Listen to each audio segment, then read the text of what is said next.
నన్ను ఇలా వెలివేస్తున్నారు, నన్ను ఇలా చీరించుకుంటున్నారు, నన్ను ఇలా చీత్కారించుకుంటున్నారు, నా జీవితం ఇంతేనా అన్న ఒక ప్రశ్న ఒక మనిషిలో మొదలైనప్పుడు ఆత్మవిశ్వాసం, సంకల్పం ఎంత ఉవ్వెత్తున ఒక మంట లేక ఏగిసి ఆ మంట ఒక యజ్ఞం అవుతుంది, ఒక జ్యోతి అవుతుంది, ఆ జ్యోతి ఒక వెలుగు అవుతుంది. ఈరోజు ఒక ప్రతిరూపంగా నిజంగా హర్షిని గారు ఉన్నారంటే నిజంగా నేను హ్యాపీ చేస్తున్నాను. ఒక కేవలం మీరు ఒక మిత్రులారా ఒక మాట నేను చెప్తున్నాను, కేవలం ఒక ప్రతిభావంతుడు మాత్రమే ఇంకొక ప్రతిభావంతుడిని గుర్తించగలను, ప్రపంచానికి ఆ ప్రతిభావంతుడిని పరిచయం చేయడంలో కూడా సహాయం చేయగలను. అంటే ఎవడో ఉంటాడు, ఒక చేతగాని వాడు ఉంటాడు, ఒక ప్రతిభావంతుడు వాడు మీదికి వేస్తున్నాడంటే వాడికి ఒక చేతగాంతాలు ఉంటాడు, వాడు వాడిని విమర్శిస్తాడు, వాని వ్యక్తిగతం లోపల ఏమైనా లోపాలు ఉన్నాయా, ఈ లోపాలను ప్రపంచానికి పరిచయం చేసి దీని కిందికి దిగజార్చాలి అనుకున్నప్పుడే వాడు ఓడిపోతాడు. ఎందుకంటే తెలివిమంతుడు ఎప్పుడు ఇంకోటి కోసం ఆలోచించాడు, వాని సమయాన్ని వారి కోసం ఆలోచించుకుంటాడు. ఎప్పుడైతే మనం ఒక మోటివేషన్ స్పీకర్ అని చెప్తున్నాం, చాలా సందర్భాల్లో కొన్ని వందల వేల నేను సభలో మాట్లాడాను. ఎప్పుడైతే ఎదుటి వాని గురించి ఎప్పుడైతే ఎవరో ఒకరు ఆలోచించుకుంటూ వాని సమయాన్ని వృధా చేసుకుంటున్నారో వారి చేతగలిగారు.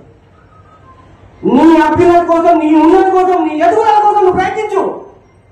నాతోటి కాని అనుకో, ఒక ప్రతిభావంతుడు ఒక పాటలు పాడతాడు కావచ్చు, ఒక డ్యాన్స్ చేస్తాడు కావచ్చు, ఇంకేదైనా అవుతాడు కావచ్చు, మిమిక్రీ అవుతాడు కావచ్చు. నువ్వు ప్రతిభావంతుడు అయితే నువ్వు ప్రయత్నించి ఓడిపోతే నువ్వు మోసపోయినావు. ఈ రోజు ఇక్కడ మా చిందు యక్షగాన కళాకారులు చాలా నిరుపేద కుటుంబం నుంచి వచ్చిన వాళ్ళు, ఆ కళ ఈ రోజు అందరి నుంచి పోతుందని నేను బాధపడి చాలా మంది ఆలోచిస్తున్నాను. ఎందుకు ఆ కళ ఉంటారు, ఇంకొక 5 సంవత్సరాల వరకు ఎవరు ఉంటుంది. ఇప్పుడు స్వీకరించలేదు, తల్లిదండ్రుల నుంచి వారసత్వంగా వచ్చే చాలా కళలను చాలా మంది తిరస్కరిస్తున్నారు. ఎందుకంటే ఆమ్లాన్ అంటే డబ్బులు.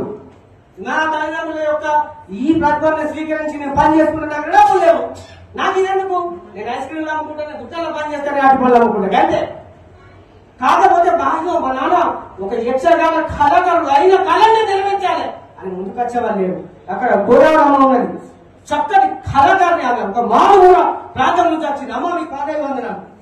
మీలాంటి కళాకారులను నిజంగా మేము రాబోయే కాలంలో కూడా మేము ప్రపంచానికి పరిచయం చేయడంతో పాటు ఒక అంతర్జాతీయ వేదికలో కూడా విదేశాలలో కూడా మీకు మేము అవకాశం పరిచయించి కళల వేదిక నిత్యం కృషి ఉంటుంది.